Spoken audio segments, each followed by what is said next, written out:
mata dijaga, mulut dijaga. Assalamualaikum, Waalaikumsalam, kabarnya anak si anu, laki si anu, bini si anu, tetangga si anu. Ingat ceramah Ustaz Somad terakhir di Batam kemarin, kata dia jaga ini adab mulut. Terus gimana ini? Nanti habis maghrib kita teruskan. Dari mana datangnya imsak 10 menit ini? Itu hadisnya sahih dari Anas bin Malik yang serumah sama Nabi. Anas bin Malik, ya, Nabi itu menahan makan berapa lama sebelum azan? Dia agak-agak khamsina ayatan, 50 ayat. Setelah dihitung 50 ayat, baru paham.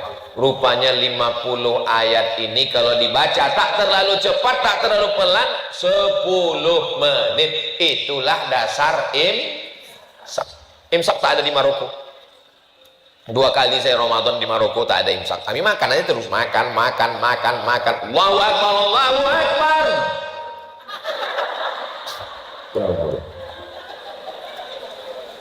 Assalamualaikum Ustaz. Waalaikumsalam. Kalau mulut kita berisi nasi, iya, terdengar azan gimana? Kata Ustaz tuh, selesaikan secepatnya. Batal puasa. Laki-laki tak masuk di situ.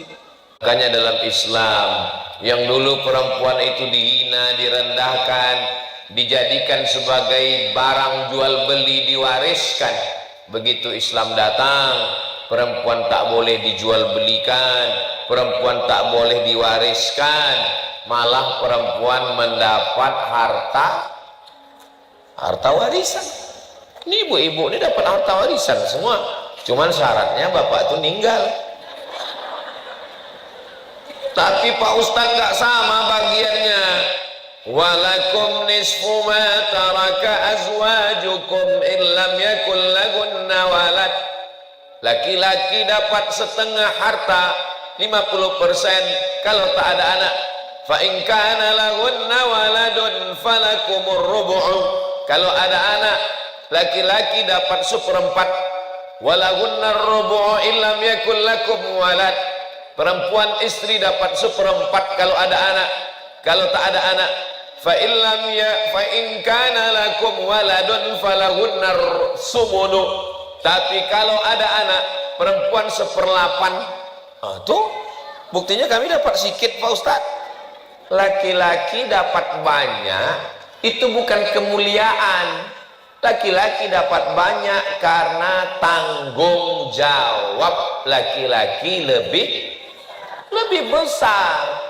Yang menikahkan anak, walinya laki-laki apa perempuan? Laki-laki jadi wali. Yang menanggung belanja nafkah, laki-laki. Yang mengasih mahar, laki-laki.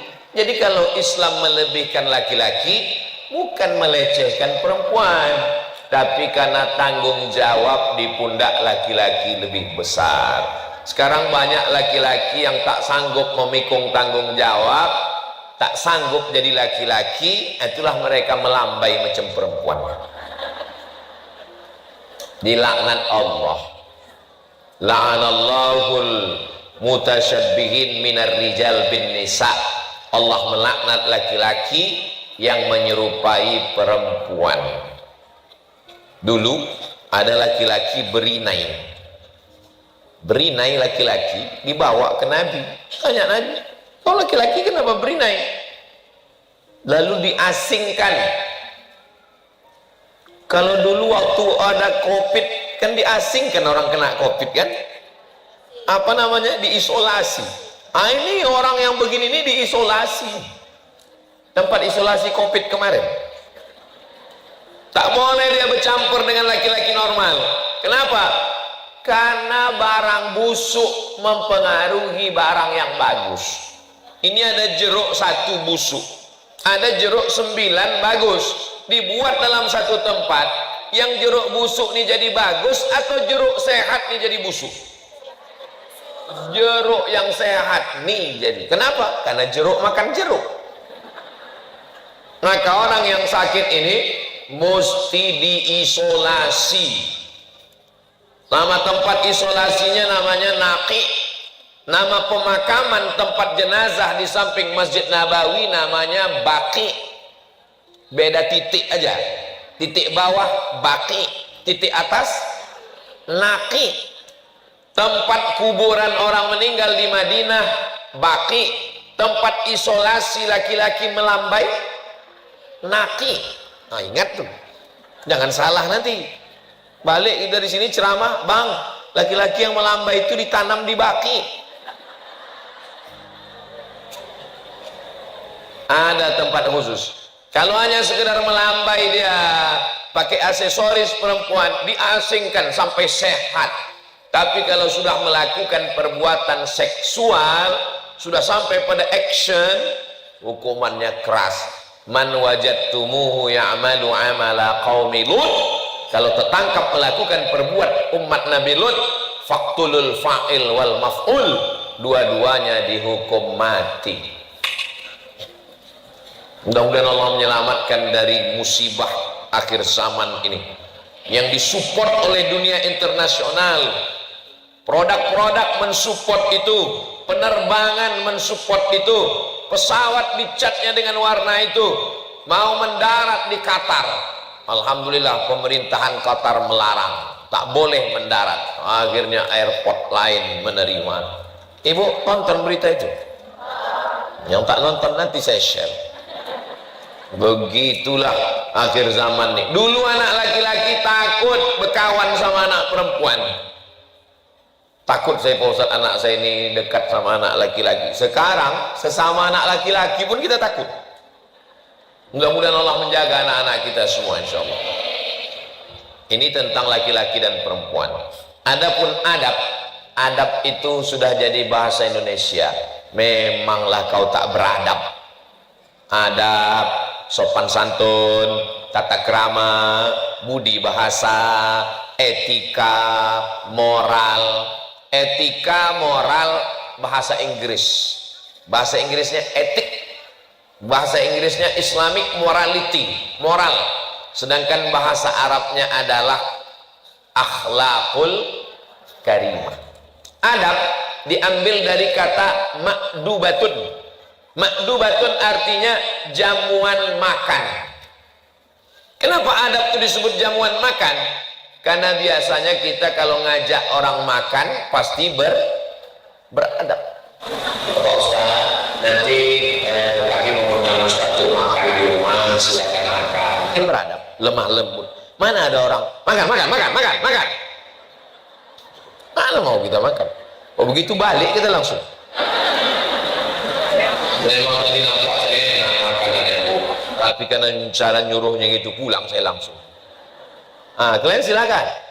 Yang tak tahu malu silakan makan. Ya malu-malu kucing, tak tahu malu anjing.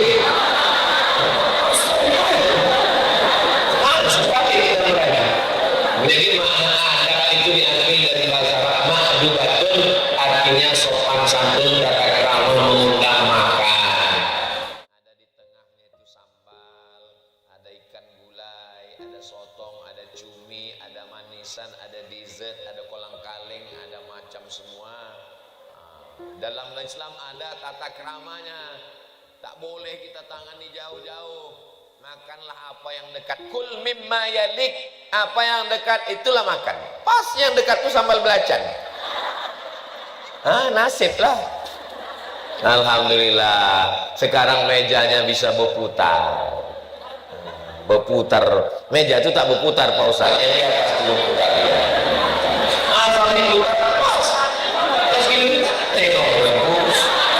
Putar sekali lagi kangkung. Bapak tuh asal udang ke situ, asal cumi pindah ke meja lain. Bapak Ibu yang dimuliakan Allah, itu asal kata adab. Mana yang lebih tinggi ilmu dengan adab? Al adab fauqal ilmi. Lebih tinggi adab daripada ilmu. Ada budak ini pandai, cerdas, otaknya menangkap, ayatnya banyak, hadisnya banyak, hafalannya, tapi tak beradab. Ada yang satu nih hafalannya biasa aja, tapi beradab. Saya lebih mengutamakan orang beradab daripada berilmu. Makanya santri-santri yang mau dikeluarkan, Ustadz ini ada santri, saya tanya kenapa dia dikeluarkan? Karena tak mencapai target hafalan. Jangan keluarkan kalau karena hafalan. Mungkin akalnya kurang mampu. Kalau otaknya kurang mampu, kita bawa ke Batam, kasih makan otak-otak.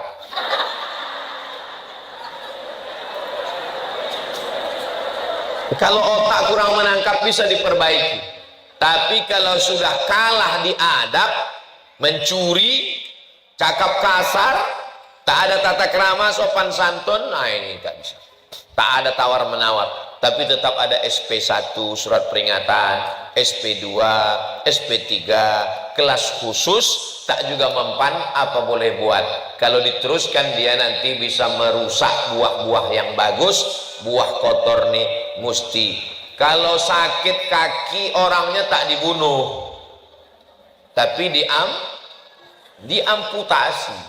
Yang buruk itu aja dipotong. Khuzma soba dakma kadar, ambil yang jernih, buang yang keruh.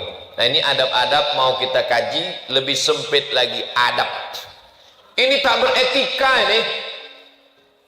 Etika itu dibuat manusia dan dia untuk waktu tertentu, untuk komunitas tertentu.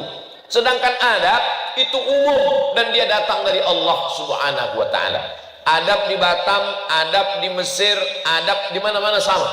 Kalau etika untuk komunitas tertentu, untuk waktu tertentu. Contohnya waktu saya naik pesawat kemarin, itu adab orang sangat beretika di pesawat.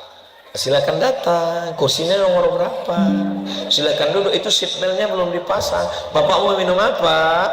Mau minum teh manis apa teh kelat apa teh pahit? Mau teh manis, teh pucuk, teh daun apa teh dahan? Mau teh pucuk, mau dipoci apa airnya panas atau suam-suam kufu atau hangat-hangat sehangat hati aku ke kamu. Mati lah kita.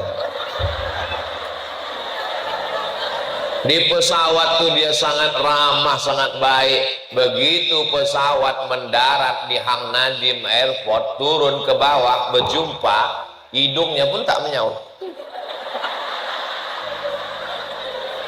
Itu namanya etika, bukan adab. Karena memang begitu diterapkan oleh maskapai penerbangannya.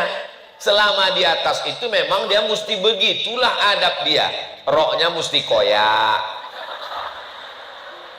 Memang udah begitu diatur. Ustaz kok tahu? Saya udah menunduk. Saya udah menunduk. Saya ini kan ustaz. Sudah menunduk, berusaha, didekatinya pula. Pas berdiri di depan saya. Apakah bapak ibu bersedia untuk mengatakan iya? Katanya. Astagfirullahaladzim. Pas saya bilang iya. Apakah yang duduk di sini bersedia untuk mengatakan iya? Iya, kata saya. Saya tak tahu apa maksud iya. Bapak dan ibu ini sedang berada di kursi yang paling berbahaya. Kursi emergensi. Kalau nanti terjadi sesuatu, maukah membantu saya membuka pintu ini? Katanya. Kenapa lah saya diletakkan di kursi ini? Rupanya kursi emergensi tempat saya itu. Kalau terjadi musibah, akulah mati duluan. Matilah duluan sama bidadari tadi. Apa namanya? Oh, perang moga ini. Saya tahu, cuma ngetes ibu-ibunya aja. Jadi itu bukan adab, itu namanya etika. Ada namanya kode etik jurnalistik, tak boleh menyebut nama orang, pakai inisial. Ada namanya kode etik penerbangan di pesawat, itu bukan adab. Sedangkan adab yang kita bahas ini adalah adab menyeluruh, mau di airport, mau di pesawat, mau di rumah. Ini adab yang dibawa oleh Nabi Muhammad sallallahu alaihi wasallam. Kita awali dulu dari adab waktu malam bangun sahur. Rahimallahu mra'atan, Allah merahmati seorang perempuan, aiqazat zaujaha, yang membangunkan suaminya. Fa in aba, kalau suaminya itu tak mau bangun, nadaha wajhahu, maka dipercikkannya air ke wajah lakinya itu. Jadi kalau laki itu, jadi nanti balik dari sini ibu beli pistol air atau semprot bunga anggrek. Bukan, ini kadang ada yang salah menerjemahkan hadis nih. Naboha wajahahu, siramkanlah ke wajahnya. Bukan siramkan. Naboha itu artinya percikan. Bang, wake up my darling. Itu kalau nikahnya bulan Sya'ban kemarin. Tapi kalau udah anak 3, yang satu pula semester 5. Nah, bangun bang, bangun. Nunggu imsak dah. Tapi hadis ini dipotong Ustadz Somad supaya sesuai judul. Pangkal hadisnya itu rahimallahu mara'an aiqadha zaujahu. Beruntunglah orang mendapat rahmat Allah karena suami itu duluan membangunkan istrinya. Jadi aslinya suami itu duluan membangunkan istrinya. Tapi kalau tidak, ibu membangunkan suami, dapat pahala yang sama. Itulah untungnya kalau suaminya sama ngaji.